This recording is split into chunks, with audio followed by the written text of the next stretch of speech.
Hello again, Ben Pinata here, and today, playing more Minecraft. It's kind of been in and out with this game with me. I mean, I'm kind of into it, kind of not into it. I don't know. Right now, we're in a Minecraft video, so I'm all into it. I'm going to be showing off the 15 something or something blah blah blah snapshot. Is snapshot for Minecraft 1.9? I believe this is the first update first or the second update that Windows has actually, no, not Windows, Microsoft has actually done, because they bought Minecraft, so some like kind of newish stuff. Anyway, first thing I'm going to show you right off the bat is the dual wielding feature. Hit F or put it in your little slot right here. Just put that there. Then you get this offhand slot here. Now your little hotbar cannot go to your offhand slot. How you get things out of it? You hit F, you swap it out, something like that. You can hit if you hit an open slot, you can swap that out too. And how it's used is it's very simple actually. If your normal hand does not have a right-click feature, then it's going to use the right-click feature of your offhand slot. It's kind of particular, but a good example of it is if you're like mining away here, like and it gets dark. Like let's say it's like it's dark, can't see. You can just hit right-click. You can hold. I'm holding my pickaxe. You just hit right-click on like the wall, and place the torch, like mining. So that way you don't have to switch hands. You can just mine and do that kind of stuff. So that's pretty cool. Next thing is this. Added a whole bunch of new arrows. In fact, one for each potion effect, I think. I don't know. And then there is a new effect, and therefore a new arrow with that effect. Now I'll get my assistant. Where's my assistant? Okay, there's my assistant. Okay, so let's test out some of these new arrows. You'll notice if I shoot, it's going to be shooting this arrow, actually, the new one, which gives her a new effect called glowing, which I'll just explain right now. Basically, when you're glowing, or spectral, I guess, because that's the name of the arrow, spectral arrow, you can be seen through walls. It wears off pretty fast when it comes to the arrow. That's another thing. Effects from an arrow, they don't like last for too long. But yeah, shoot her again. Glowing, can see her through walls. Simple as that.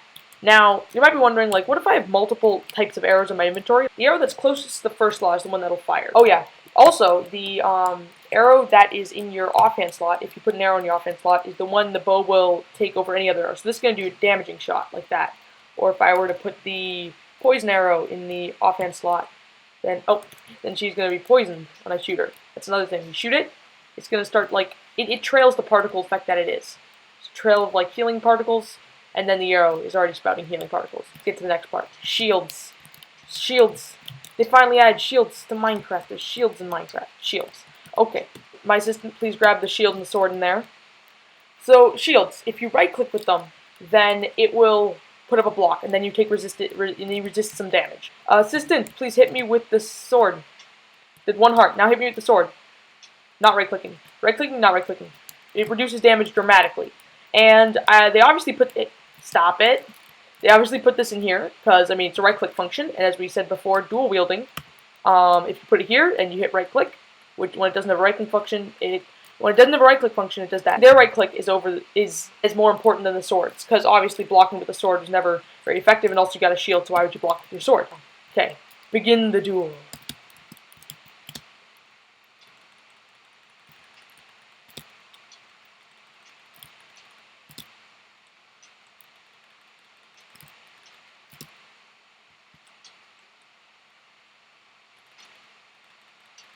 Yes, I was at one heart.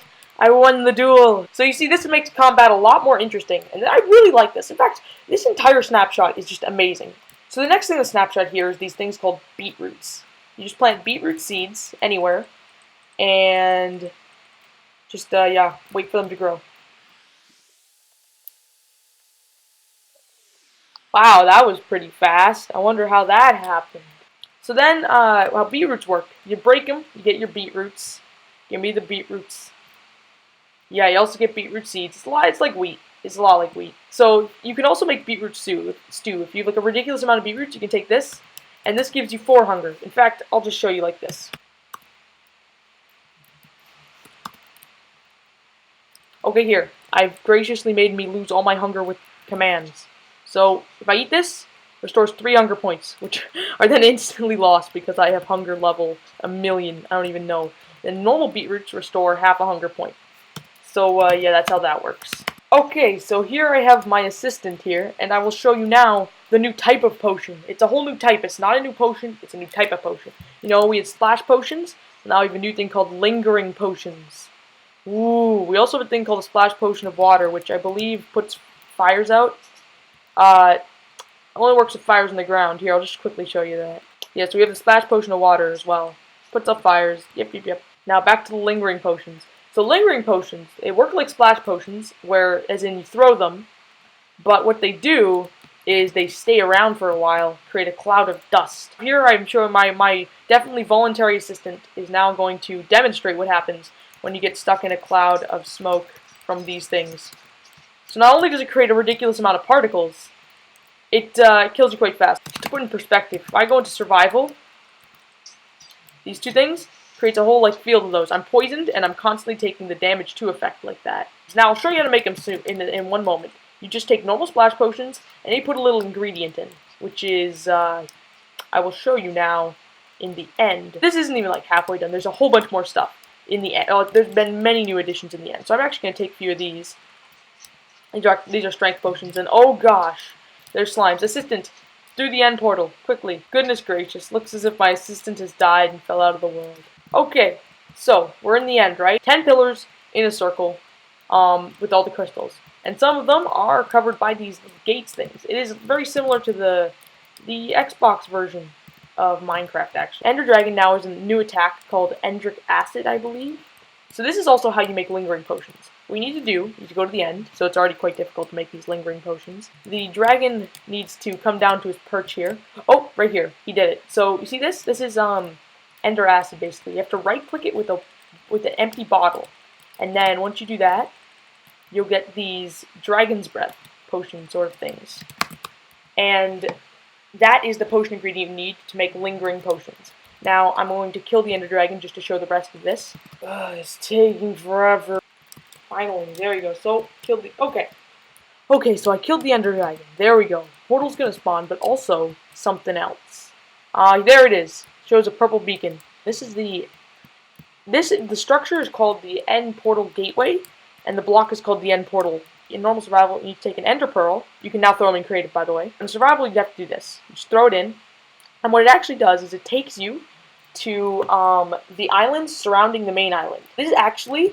You're not taken to a new dimension. You're simply teleported way out onto these islands.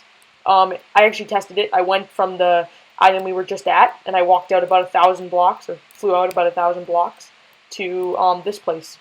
This is just a way more efficient and easier way of going through this. Okay, so now we have these new things called chorus trees, I believe. These are chorus plants. You can punch out the bottom, and the entire thing falls over like a cactus. They drop these things called chorus fruit, which can be eaten. Every time you eat them, they restore 2 hearts of hunger, and they teleport you to a random place in the vicinity.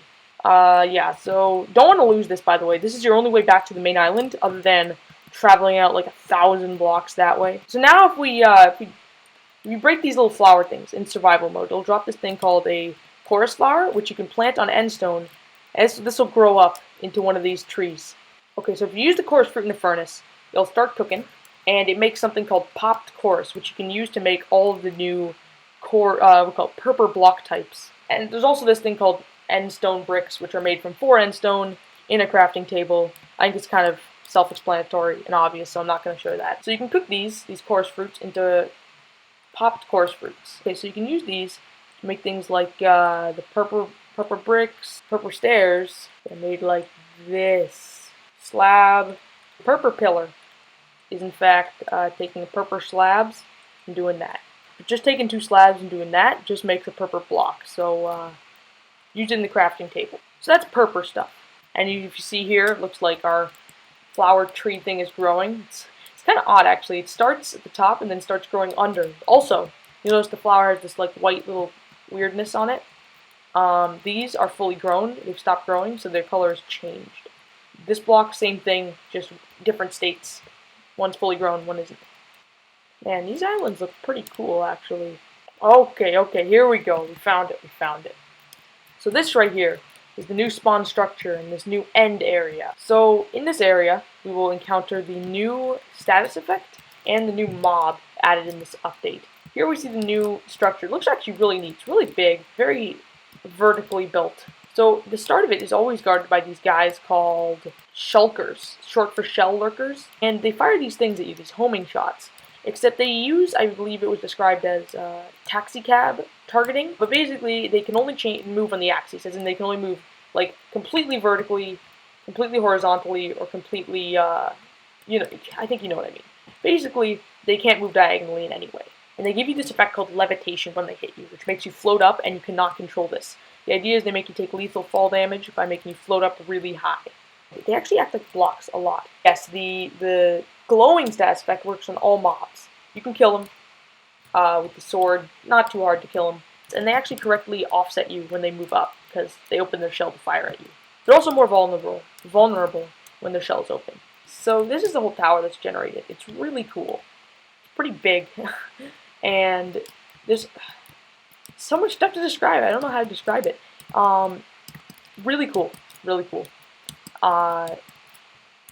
Don't know what to say about it.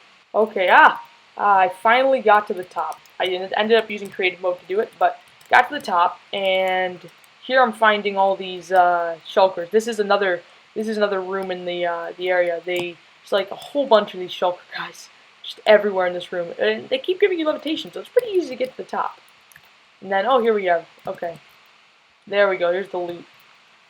Yeah, see, these places actually, these are probably the best loot I've seen in any, like, spawn structure. I mean, like, look at this stuff. It's like, these are really good. Silk Touch 1, Unbreaking 3, Efficiency 3. Silk Touch Efficiency 5. Diamonds, gold, I mean, so, this is a thing only in these, like, there's multiple sizes of this. Also, there's, like, banners up there. There's a lot of stuff. I'll explain these little candle things later. This is another part of these big spawned end villages or whatever they are. Oh, crap. So yeah, there are these boat things that you need to throw an ender pearl to get to, but you actually have to know how to throw ender pearls right to do it. So, yeah. So inside the boat, though, we have a brewing stand, really useful already, with 2 potions of healing. So far, that's the only potion I've seen here, 2 potions of healing. Then you get to the real loot here. You got obsidian, not really looty, but I mean... Oh, also, you can hit the projectiles they fire away, the shulkers. And then there's here's the good loot, the armor and stuff. Like, look at this. Thorns 2, protection 4, lots of good stuff, Feather falling, efficiency, beetroot seeds. That's another way, that's one of the ways to get beetroot seeds. Villages also now have beetroot seeds. You get 4 blocks of iron, and here, it's not going to be a hopper with the book for very long, but, yeah, we got Serge, the guy in charge of doing stuff. Look at all this loot. Wow, great loot, great loot. You know what I'm going to do? Delete it. There we go. End rods. Yes, end rods. They work a lot like torches, have the same light level, except you can place them upside down on their side every way you ever wanted. And apparently upside down banners. You craft them by... never mind, they are uncraftable. They can only be found in these end areas. Yeah, so with Dragon's Breath, I'll just grab... Oh yeah. Last thing after this. So Dragon's Breath, you just grab Dragon's Breath. If you have a bunch of splash potions, put a Dragon's Breath in there. And I guess you can already guess it, they will turn into lingering potions. So that's pretty cool. Also, last thing, this thing called a Dragon Head. It's a new type of head. I believe there's some way to get them in the structure. Okay, again, there is no way to obtain this head as of right now. I'm sure they'll add something. I mean, they wouldn't put it in for no reason. What it does gives you this giant dragon head. And as you walk, the mouth moves up and down, which...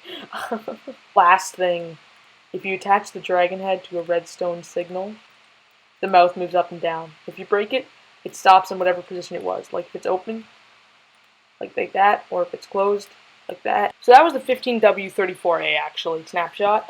This is for 1.9, which is coming out someday. No one knows. It's coming out one day, somewhere in the future. So you can very easily download the snapshot by just going into Edit Profile and clicking this checkbox. I've already checked it off. Clicking the checkbox, it'll say this.